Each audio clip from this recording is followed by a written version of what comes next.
Okay, so hello everyone. My name is Jiateng Fang, and right now I want to talk about how to communicate at work lessons from a golf coach and a psychologist.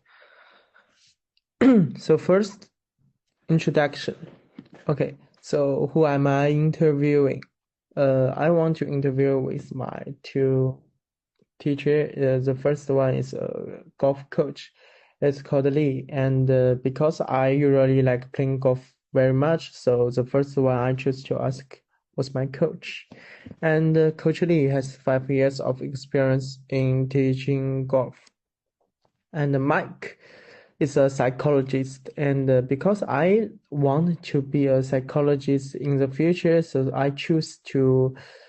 My major is psychology, so because I enjoy communicating with others, so I interview with the mic. So first, and scope. The skill one is active listening.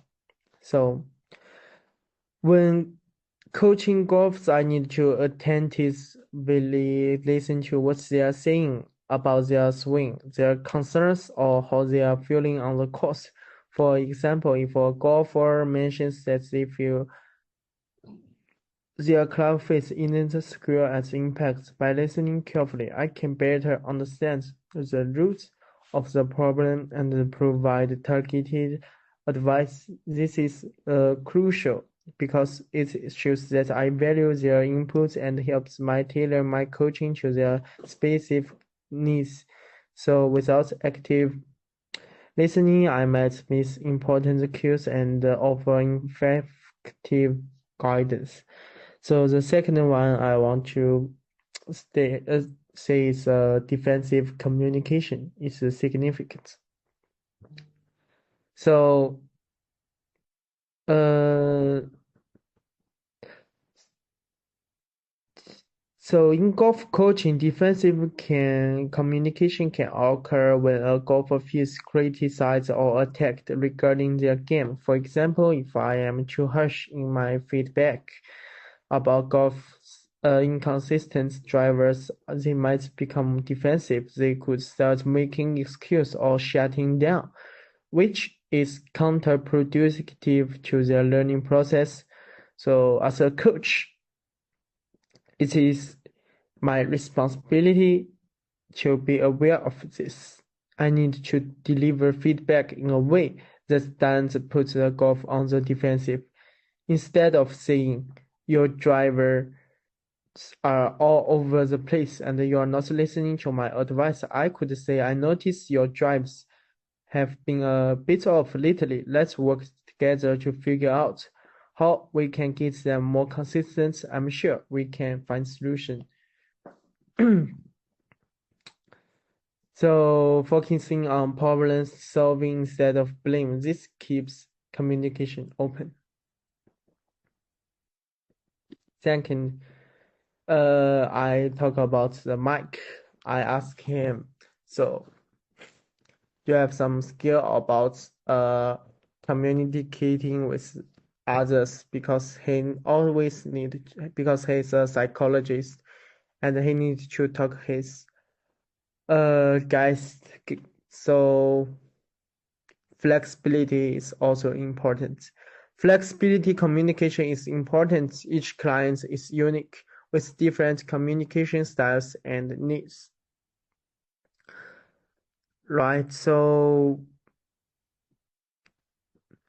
communication lies at the core of my practice. It encompasses both verbal and non-verbal exchanges, which can crucial for building trust with clients. Through effective interpersonal communication, I can convey empathy, creating a safe space for clients to open up about their deepest thoughts and feelings. Second is interpersonal communication, and I choose this is from the class 6, so it lies at the core of my practice, which are crucial for building trust with clients. Flexibility in communication also matters. Each client is unique with different communication styles and needs. I must adapt my approach to effectively connect with them and facilitate the therapy process. Okay, so next one is skill 3, motivational communication. Motivational communication plays a significant role. I use positive and encouraging words to keep them motivated.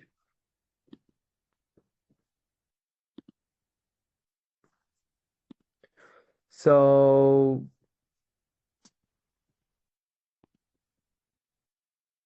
all right. So this could see better. So this picture is my coach Lee and me, and he teach me about the golf skills. So first, clear and visual communication is crucial. Golf is a sport that requires precise movements and simply telling a golfer. And you can see this is my speech. If you cannot listen too clearly, you can listen my speech. Motivational communication, he gave me an example about it. So I use pause.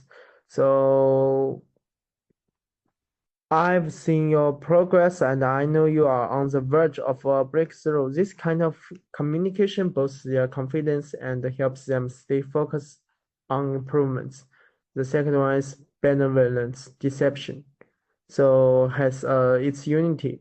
Sometimes when a golfer is overly critical of themselves after a poor shot or a run, I might use a bit of benevolence deception. For instance, if a player is extremely downcast, I might emphasize a small positive aspect of their game that they overlooked, even if it's a minor detail. I could say your shot games was actually really sharp today. And if we build on that, the rest of your game will be low. So this isn't about hating the truth, but rather about presenting it in a way that doesn't crush their spirits. It gives them a glimmer of hope and a starting point to work on improving rather than letting them wallow in negativity. Says skill 4 is reflective listening. So I often reflect back what they've said, paraphrasing and clarify to ensure I truly understand their experience. So active and reflective listening is crucial, and I don't just passively hear what the client says. I actively process their words, emotions, and underlying meanings. I often reflect back. So this shows clients that I am fully engaged and helps them gain new insights into their own thoughts and behaviors. So contractual honesty is vital in the therapy context. I am completely honest about the limit of confidentiality. So now, when clients enter therapy, there is an implicit and explicit contract regarding confidentiality, so treatment goals and the therapy process. I am completely honest about the limits of confidential. So, for instance, explaining that if there is a risk of harm to themselves or others, I may need to break it. I also have honest discussion about treatment expectations. So if a client expects a quick fix for a long-standing issue, I gently but honestly explain that the process may be slow and require consistent effort. This kind of honesty builds a foundation of trust.